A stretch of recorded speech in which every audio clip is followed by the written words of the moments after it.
शिव हूँ। आज हम सब यहाँ एक महत्वपूर्ण कार्यक्रम में शामिल हैं, जहाँ पे हम छात्राओं के स्वास्थ्य और सुरक्षा के बारे में बात करेंगे। हमारा उद्देश्य आपको हाइजीन, किस तरीके से आप अपने मासिक धर्म में हाइजीन फॉलो कर सकते हैं, ये बताना है। सबसे पहले मैं हमारे संस्था की वाइस प्रेसिडेंट संगीता जी से अनुरोध करूंगी कि वो हमारी मुख्य अतिथि श्रीमती शुभा जी को फूलों से सम्मानित करें।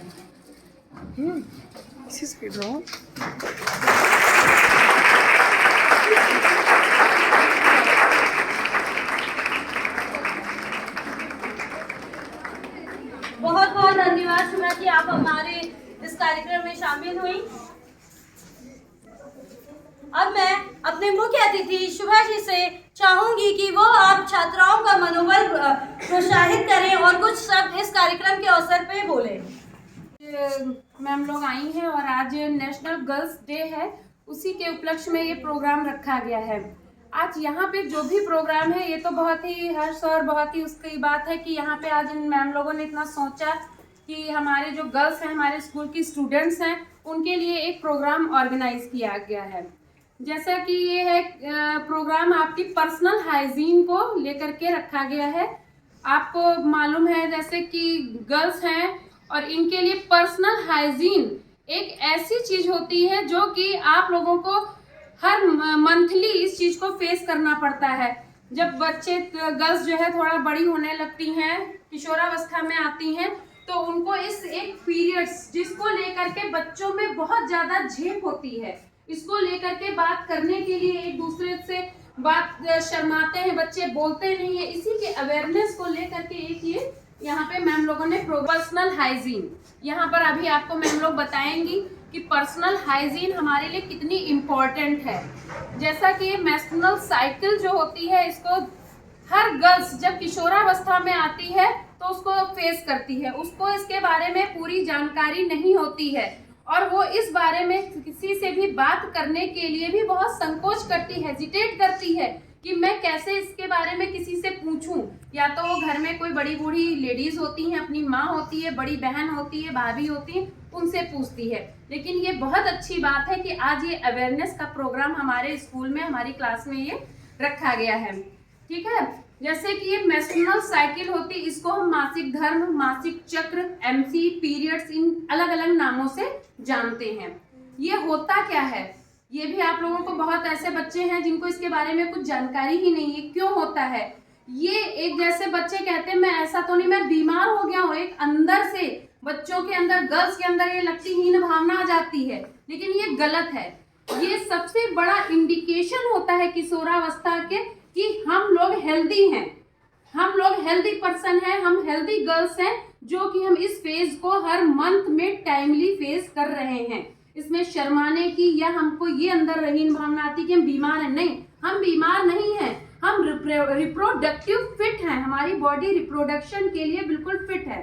ये होता क्या है, इसको मेंस्ट्रुअल साइकिल एक्चुअली में जो होती है बॉडी के अंदर, जो गर्ल्स की बॉडी होती है, फीमेल की बॉडी होती है, उसमें जब लेडीज किशोरावस्था में आती है तो कुछ हार्मोनल चेंजेस जब बॉडी के अंदर होते हैं, तो बॉडी में जो ओवरी होती है उसमें ओवल्यूशन का फॉर्मेशन होता है। इसकी 4 स्टेज होती हैं। जैसे कि बच्चों को भी मालूम नहीं है, तो आज ये मौका है, तो यहाँ पे हम भी सोच रहे हैं आपको बता दीजिए, जानकारी होनी चाहिए आपको कि ये पीरियड्स होते क्या हैं। इसकी 4 स्टेज होती हैं। पहली स्टेज ये होती है कि ये आपका जब फर्स्ट डे पीरियड्स होता है, फर्स्ट डे से लेके नियर अबाउट 1 वीक या 4 और 5 डेज का ये पीरियड्स का आपका टाइम होता है। ठीक है, ये फर्स्ट स्टेज होती है। दूसरी स्टेज होती है इसकी कि जब बॉडी के अंदर आफ्टर 1 वीक से लेकर के आपका 14 डेज तक की बॉडी के अंदर जो है ओवल्यूशन की फॉर्मेशन होना स्टार्ट हो जाती है, ओव्यूल्स, एग बनना शुरू हो जाते हैं। फीमेल के अंदर ओवरी में एग बनना, फीमेल बॉडी के ऊपर डिपेंड्स करता है, उसकी हार्मोनल स्टेज बॉडी के अंदर जो होती है उसके ऊपर डिपेंड करता है किसकी बॉडी कैसी है, उसके अंदर कैसे जो है हार्मोन सिक्रीट हो रहे हैं। 15, 16, 17 ऐसे ये डेज होते हैं। उसके बाद में बॉडी के अंदर जो ओवरी होती है फीमेल बॉडी के अंदर, उसके ऊपर एक लाइनिंग, जिसको हम हिंदी में एक अस्तर की तरह समझ सकते हैं, उसका फॉर्मेशन होना स्टार्ट हो जाता है। ये क्या होते हैं, एक तरह से टिश्यू होते हैं, ब्लड टिश्यूज होता है, उसकी लाइनिंग ओवरी में फॉर्म होना स्टार्ट हो जाती है।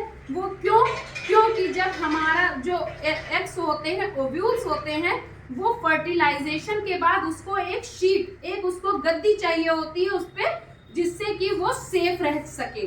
ठीक है, तो जब प्रेगनेंसी होती है तो उसमें जो एग फर्टिलाइज हो जाता है वो उसके ऊपर जो है सिचुएट कर जाता है, रुक जाता है, जिससे कि उसको वो सेफ हो जाता है। उसके बाद हमारी थर्ड स्टेज आ जाती है कि जब हमारे ये जो लाइनिंग हमारी थर्ड स्टेज में जब बन जाती है, अगर फर्टिलाइजेशन नहीं होता है, ओव्यूल्स हमारे जो होते हैं, तब फिर ये जो मसल्स टिश्यूज होते हैं, ब्लड टिश्यूज जो होते हैं, ये फोर्थ स्टेज में ये हमारी बॉडी से ब्लड की फॉर्म में सिक्रीट हो जाते हैं, जिसको हम पीरियड्स बोलते हैं। ये 4 स्टेज होती हैं। अब आती है हमारी पर्सनल हाइजीन की बात। आपने घरों में सुना होता है कि आप इस चीज को मत छुइए, ये मत छुइए, तो आप लोग इसमें सोचते हैं कि हम लोग या तो कोई भूत प्रेत का साया आ गया है या हम अछूत हो गए हैं। ऐसा नहीं है। इसका एक साइंटिफिक बेटा रीजन होता है कि जिस टाइम हम मेंस्ट्रुअल साइकिल को फेस कर रहे होते हैं, हम उन पीरियड्स के डेट्स में होते हैं, तो हमारी बॉडी का, फीमेल बॉडी का जो इम्यून सिस्टम होता है बहुत वीक हो जाता है। क्यों हो जाता है? क्योंकि हमारे बॉडी के अंदर जो हार्मोन्स वगैरह होते हैं ये सिक्रीट हो रहे होते हैं, हार्मोनल चेंज हो रहा होता है। तो उस टाइम क्या होता है कि हमारी बॉडी का इम्यून सिस्टम बहुत डिस्टर्ब हो रहा होता है, बहुत कमजोर हो गया होता है। तो हमारे जो हम कोई भी सामान छूते या कुछ भी गंदगी में जाते हैं, कुछ करते हैं, बहुत जल्दी हमारी बॉडी इन्फेक्टिव हो जाती है, और उस इन्फेक्शन की वजह से हमको डिफरेंट टाइप की रिप्रोडक्टिव डिफरेंट टाइप की डिजीज हो जाती हैं। इसलिए हमको इन चीजों को जो है पर्सनल हाइजीन के थ्रू हम उससे सेफ रह सकते हैं। पर्सनल हाइजीन के बारे में ये टीम आई है, आपको बताएंगी। Thank you. आपने छात्राओं को अनेक प्रकार की जानकारी दी मासिक धर्म पे। अब हमारे बीच में एक स्पेशलिस्ट हैं जो आपको सही हाइजीन बताएंगी कि किस तरीके से आप अपने मासिक धर्म में रह सकते हैं कि आप स्वस्थ रहें। मैं स्वागत करती हूँ अपनी प्रबंधक श्वेता श्रीवास्तव जी का, जो आपको जानकारी देंगी। कृपया तालियों की गूंज से उनका स्वागत करें।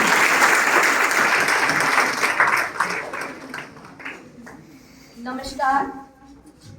कार्यक्रम की अध्यक्षता कर रही श्रीमती संगीता श्रीवास्तव जी, मुख्य अतिथि के रूप में उपस्थित श्रीमती शुभा मिश्रा जी, यहाँ पे सभी समस्त सदस्यगण तथा यहाँ पे जितनी भी बालिकाएं यहाँ मौजूद हैं, उन सबका मैं सादर नमन करती हूँ और स्वागत और अभिनंदन करती हूँ। आज आप लोगों को पता है नेशनल गर्ल चाइल्ड डे है। तो नेशनल गर्ल चाइल्ड डे का उद्देश्य क्या है? इसमें आपको लड़कियों को बढ़ावा देने के लिए ये 2008 में हमारी सरकार ने क्या किया, एक स्कीम आई थी, बेटी पढ़ाओ बेटी बचाओ बेटी पढ़ाओ। तो उस स्कीम के अंतर्गत हमारी जो ministry of women and child development है, उन्होंने ये 2008 से स्टार्ट किया कि अब से 24 जनवरी को हम लोग नेशनल गर्ल चाइल्ड डे की तरह मनाएंगे। तो इस बार की इसकी थीम है equality starts at home.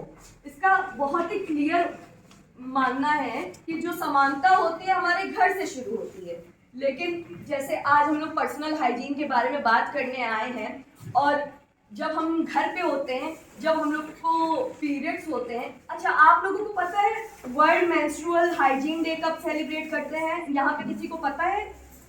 Anybody? नहीं, मैं बताती हूँ आपको। 28 मई को हर वर्ष मेंस्ट्रुअल हाइजीन डे सेलिब्रेट करते हैं।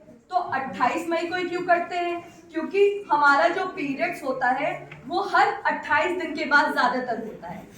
जो एक मासिक धर्म की चक्र होती है वो हर एक 28 दिन के बाद होती है। तो इसलिए 28 तारीख। और 5वें महीने में क्यों सेलिब्रेट करते हैं?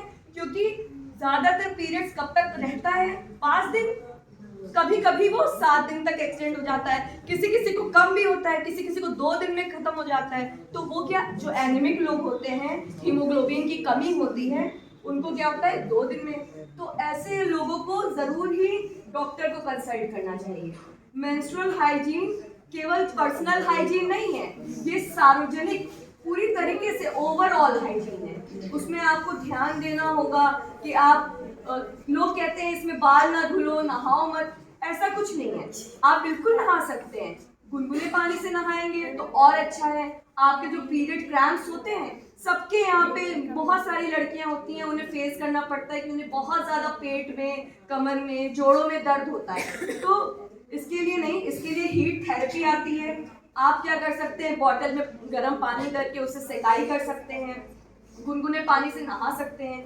लेकिन एक चीज़ का ध्यान रखिए, चाय कॉफ़ी का सेवन कभी नहीं करना है, उसमें निकोटीन होती है। हम लोग को लगता है हम लोग चाय पियेंगे तो बहुत रिलीफ होगा, ऐसा कुछ भी नहीं होता है। उसके बजाय आप डार्क चॉकलेट खा सकते हैं और कोशिश करेंगे कि अपने जो आपका फूड है उसमें प्रोटीन, ज़्यादा से ज़्यादा प्रोटीन उस टाइम खाएंगे, ठीक है। एक गायनेकोलॉजिस्ट, मशहूर गायनेकोलॉजिस्ट है, उन्होंने बताया कि गाजर जो होता है, गाजर हम लोग के फ्लो के लिए बहुत अच्छा होता है। अगर जब आप पीरियड्स के दिनों में हैं तो आपको 2-3 गाजर एक दिन में खाना चाहिए। उसके साथ साथ अपने आप को जितना हो सके हाइड्रेटेड रखना है, खूब पानी पीना है। 1 से 2 लीटर पानी, कम से कम 7-8 ग्लास आपको पानी पीते रहना है ताकि आपके शरीर में पानी की कमी ना हो, ठीक है। अब चुकंदर का जूस, क्योंकि महिलाओं में हीमोग्लोबिन कम से कम 12 से 16 होनी चाहिए, अगर 12 से नीचे है तो आप एनेमिक हैं। अब सरकार इतना कुछ कर रही है, आयरन की गोली, फॉलिक एसिड, कैल्शियम सब जन सेवा केंद्र पे इजीली अवेलेबल है, आप उससे सेवन कर सकते हैं। नहीं तो क्या, चुकंदर का रस निकाल के आप उसका भी सेवन कर सकते हैं, है ना। तो बिल्कुल भी घबराना नहीं है, ये कोई स्टिग्मा नहीं है, कोई बीमारी नहीं है, कोई टैबू नहीं है, इसमें आपको डरने की ज़रूरत नहीं है। जैसे मैम ने बताया कि लोग कहते हैं भूत प्रेत का साया है, तो वाकई क्राई जो है, चाइल्ड राइट एंड यू, उनकी रिपोर्ट में ये पता चला है कि 44% लड़कियों को यही नहीं पता है कि हम लोग के पीरियड्स होते क्यों, ये क्यों होता है। उनको लगता है कि ये तो कोई दैवीय शक्ति है और हम लोग पे कोई दैवीय शाप है कोई, इसी वजह से हमको पीरियड्स होता है। गांव क्या, शहरों में भी अभी लोग बहुत इस चीज़ से अनजान हैं। यहाँ तक लोग कपड़े यूज़ करते हैं, उन्हें नहीं पता कि ऑर्गेनिक सैनिटरी नैपकिन यूज़ करनी चाहिए, है ना। अब बहुत चीज़ें आ गई हैं, मेंस्ट्रुअल कप आ गए हैं, और आप पीरियड पैंटी आ गई है, वो डिस्पोजेबल होती है, आप डायरेक्टली उसको यूज़ करके फेंक सकते हैं, है ना। तो सैनिटरी नैपकिन, मैं आपसे यही बोलूँगी कि हमेशा सैनिटरी नैपकिन यूज़ कीजिए और 4 से 5 घंटे में उसे चेंज करना है। भले ही लाइट फ्लो हो, उससे कोई मतलब नहीं है, लाइट फ्लो हो, लेकिन क्योंकि आपके हाइजीन के लिए स्वच्छता इंपॉर्टेंट है, नहाना ज़रूरी है, पैड चेंज करना ज़रूरी है, और उसका डिस्पोज करना भी बहुत ज़रूरी है। उसे ऐसे खुले में नहीं फेंकना है, उसे अच्छे से रैप करके फिर ही फेंकना है, क्योंकि इन्फेक्शन फैल सकता है। आपको वजाइनल एरिया का बहुत साफ सुथरा रखना होगा पूरे पीरियड के दौरान, वैसे भी आपको बहुत ध्यान देना पड़ेगा, ठीक है, ताकि साफ सफाई से आपको कोई इन्फेक्शन हो। फंगल इन्फेक्शन हो सकते हैं, बैक्टीरियल इन्फेक्शन हो सकते हैं, बहुत सारी चीज़ें हो सकती हैं। तो इन सब चीज़ों का भी आपको पूरी तरीके से ख्याल रखना है। आप लोग इन सबसे सहमत हैं? हाँ, बीमारी की तरह ट्रीट नहीं करेंगे, इसको अच्छे से फेस करेंगे। अगर कपड़ा भी यूज़ करें तो बाई चांस कपड़ा यूज़ करें तो कपड़े को भी आप धुल के दोबारा यूज़ कर सकते हैं, वरना हमेशा सैनिटरी नैपकिन का इस्तेमाल करेंगे। हम लोग आज सैनिटरी नैपकिन यहाँ लेके आए हैं, आपको डिस्ट्रीब्यूट करेंगे, ठीक है। और इसी के साथ मैं अपने वाणी को विराम दूँगी। धन्यवाद मैडम जी, आपने हमारी छात्राओं को उनके हाइजीन के बारे में बताया। अब मैं आप ही के बीच में से आप ही की टीचर मंजूश्री जी को बुलाना चाहूँगी, जो आपको डेमोन्स्ट्रेट करके दिखाएंगे कि हम पैड खुद से कैसे बना सकते हैं। मंजू जी आइए। लिए उसको मैंने कट कर लिया है, नैपकिन जैसा दिख रहा है, इट इज विजिबल, लाउडर। एक जो हमारे घर में पन्नी होती है उसमें आवाज ना आए, वो पन्नी ली है जो हमारे इससे थोड़ी सी बिग है, ठीक। और ये कैरी बैग्स आते हैं ये घर पे, कलरफुल भी हो सकते हैं, है ना। ये ले लिया है मैंने थोड़ा सा बिग सा, ठीक। सबसे पहले हम इसको लगाएंगे, फिर इसके ऊपर हम ये पन्नी रखेंगे, इसके ऊपर फिर कॉटन रखेंगे और ऊपर से फिर ऐसे रखेंगे। ठीक, पन्नी जो रखी है पॉलीथीन, ये देखिए, ये पन्नी हमने एक ही तरफ रखनी है जिससे कि फ्लो नीचे ना जाए। ठीक, अब इसके बाद हमने प्रेस लेनी है,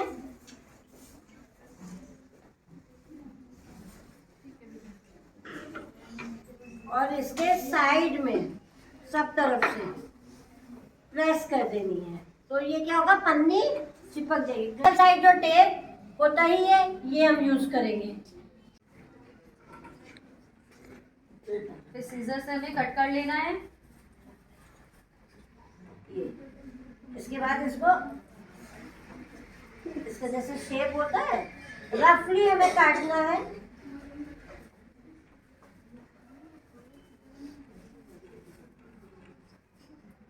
एक्स्ट्रा निकल जाएगा, रफली काटना है।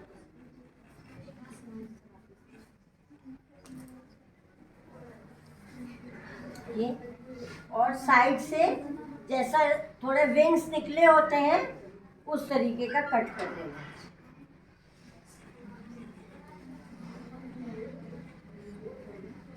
आपको जैसे मैम ने कॉटन और पैड बताया है, उसके बाद आप आयरन उसको करेंगे तो उसमें पॉलीथीन इसमें जो है वो चिपक जाएगी। उसके बाद आप अपने हिसाब से उसका परफेक्ट शेप कट कर सकते हैं। स्टेप्स आपको पता है, ये पहला स्टेप क्या है? पहला स्टेप हमें कैरी बैग को नीचे रखना है, फिर उसमें हमें प्लास्टिक लगानी है, फिर उसमें हमें कॉटन रखना है, फिर कॉटन को हम लोग ने फिर से कैरी बैग वाली जो प्लास्टिक हम लोग ने कट की है उससे कवर कर देना है। उसके बाद हमें आयरन का यूज करना है और उसको थोड़ी देर हीट करना है ताकि वो प्लास्टिक उस पर चिपक जाए। ठीक है, उसके बाद आप उसको कट करके अपने अकॉर्डिंग शेप दे सकते हैं।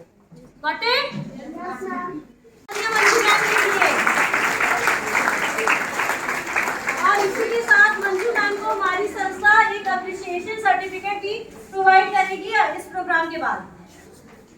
अब हम बुलाना चाहेंगे human health memorial trust and research centre की एक मेंबर एकता मिश्रा जी को, जो आपको सेंटर को कंक्लूड करेंगी। एकता जी आइए। धन्यवाद तेजस्वी मैम। सबसे पहले यहाँ पर उपस्थित सभी लोगों को मेरा नमस्कार। जैसा कि हम सभी जानते हैं कि आज हम लोग किसी खास उद्देश्य के लिए यहाँ एकत्रित हुए हैं। आज हम बिना किसी शर्म के, बिना किसी हिचकिचाहट के एक महत्वपूर्ण विषय पर चर्चा करने जा रहे हैं, पीरियड या मासिक धर्म। कहने को तो आज हम लोग बहुत आगे बढ़ गए हैं, बहुत आधुनिक हो गए हैं, लेकिन कोई भी खुलकर इस पर चर्चा नहीं करता है। यह हमारे समाज की विडंबना है, लेकिन आज हम इस पर महत्वपूर्ण विषय पर खुलकर चर्चा करने जा रहे हैं। पीरियड यह कोई बीमारी नहीं है, जैसा कि मैम ने बताया, यह एक प्राकृतिक प्रक्रिया है जो कि साइकिल है, जो कि हर महिला, हर बच्ची के साथ होता है और यह नेचुरल है।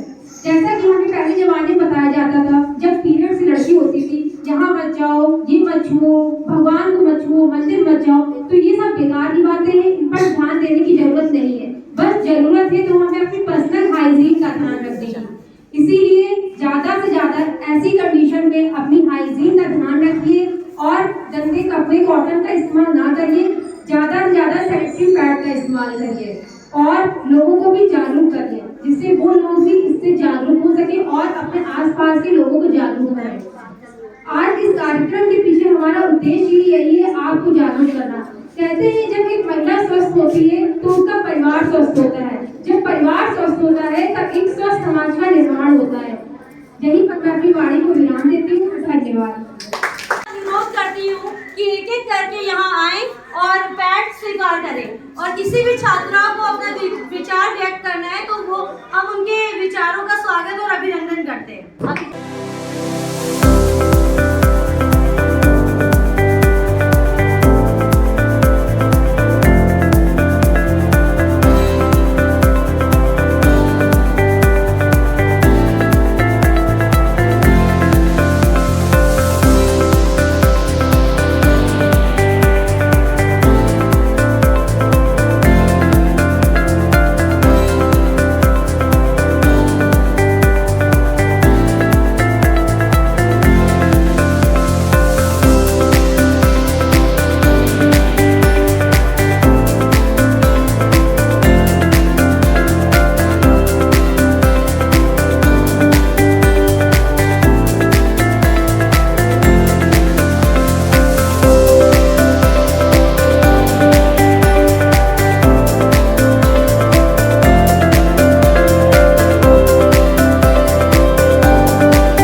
Other whatever you are using, okay.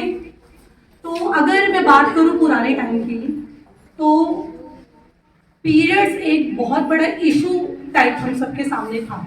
अगर हम अपने मम्मा टाइम के या फिर अपने पुराने जो हमारे हैं उनसे बात करा जाए तो बहुत बड़ा इशू क्रिएट करा जाता था इस चीज़ को। बट जैसे जैसे हमने ग्रोथ करी हमें पता चला इट्स अ नॉर्मल, ठीक है। When we are moving to the market and want to buy sanitary pad, तो वो क्या करता था, या तो वो न्यूज़पेपर रैपिंग ऐसा ही कुछ होता था। Girls are you agree, females are you agree, but जैसे जैसे टाइम चेंज हुआ हम ओपन हुए, हमने जाना रीजन क्या था कि पहले बात ये जो पीरियड्स था एक बहुत बड़ा इशू क्रिएट कर दिया था। लेकिन जब हमारा थोड़ी ग्रोथ हुई तो हमें ये पता चला कि बात सिर्फ एब्जॉर्ब करने की नहीं है, बात किसकी है, हाइजीन मेंटेन करने की। किसकी है? तो हाइजीन कैसे मेंटेन होगा? By using of sanitary pad, ठीक है। जब आप सिर्फ एब्जॉर्ब तक ही जाते हैं तब आपने ये रियलाइज करा it is the reason of vaginal infection, ठीक है, बॉडी इन्फेक्शनल, सर्वाइकल इन्फेक्शन, या फिर पूरी बॉडी ही आपकी सफर करती है, ठीक है। अगर आप इंस्टेड ऑफ, मैं दूसरे जोन में जा रही हूँ जो हम एशियन टाइम में यूज करा करते थे, राइट। तो अब हमने क्या करना है, इसको इशू ना बनाकर एक normal, because it's a part of life ना, वी आर यूज टू, क्योंकि हमारे साथ ये चीजें परमत होनी है तो हमें इस चीज के लिए अपने आप को क्या करना है, कैपेबल करना है कि इट्स नॉट अ इशू। क्या है ये? इशू नहीं है, it's a common thing, okay. अगर क्रैम्प्स की बात करी जाए कि पीरियड क्रैम्प्स हैं तो वी आर यूज, हम अवॉइड कर सकते हैं। बट कभी कभी क्या होता है कि हम कह रहे हैं कि we are suffering from period, तो हमें कहीं नहीं जाना, माना जाना अवॉइड कर देते हैं, राइट गर्ल्स, हम करते हैं अवॉइड कि हमें नहीं जाना। बट नाउ टाइम चेंज हो चुका है। अगर क्रैम्प्स की बात करी जाए तो हमें एक डॉक्टर से कंसल्ट करना चाहिए।